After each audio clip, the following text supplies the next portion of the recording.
A lot of times when someone says 21st century leadership or leadership for the future, I'm not really sure what they mean. Young and upcoming, good with iPads, informed by the latest edition of a best-selling inspirational leadership book? What would I actually need to be a 21st century leader? The answer, I've learned, lies in the changing face of our world.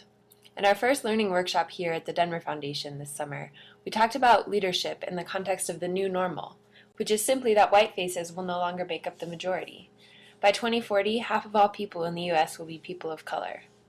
Maybe at first that sounds easy. All I have to do is be good with diversity, comfortable with multiculturalism.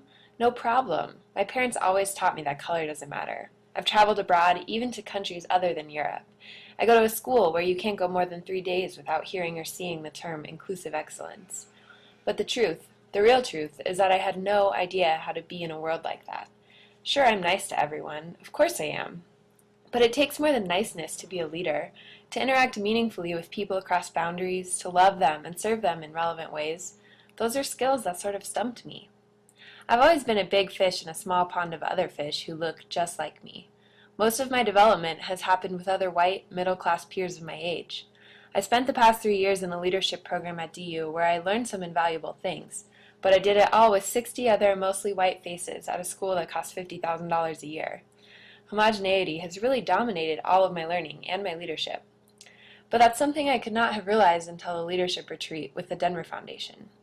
I have to say I wasn't exactly looking forward to icebreakers and leadership games, but we jumped right into big questions about privilege and oppression. Danielle, Carla, and Adrienne challenged us to feel, to experience the roles of oppressor and oppressed. And as the emotions ran their course on me that day and I looked around the room at the faces of my beautiful, talented, passionate peers, I realized for the first time that I was not seeing myself reflected in them. I was in the minority, one of the few white faces in the space, for the first time in my life. But it was even more than that. We learned from the very beginning that the best way to make connections is to find commonalities. When we listen, we are always searching for a bit of ourselves, something similar that affirms us.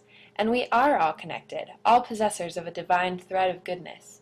But our experiences and our truths are unique, and when we look only for what we have in common with someone, we can eclipse their opportunity to share themselves.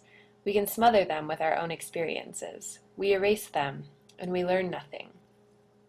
So in that room that day at the leadership retreat, I began learning to listen, to quiet my mind, to stop searching, even to stop nodding and interjecting with "yes" and "I know what you means."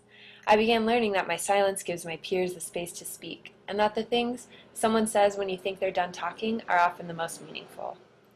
And that's really what I need to be a 21st century leader, to operate meaningfully in the new normal. To serve people around me, I have to understand their truths on their terms, in their words, not by comparing them to my own. And the best way to do that is simply by opening up space to listen. Created using Powtoon.